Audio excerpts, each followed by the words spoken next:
And here's an update on my Desert Gold Peach. Very surprised that it did hold a lot of fruit. Now it's almost ready.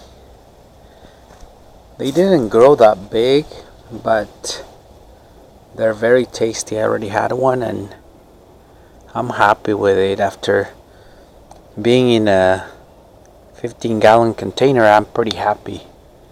I assumed that if it was in the ground, it would have a lot more fruit and bigger peaches, but this works for me since I wanna keep it in a container for now. And that's my Desert Gold Peach. It's almost the end of May, so this one produces very early. Thank you for watching.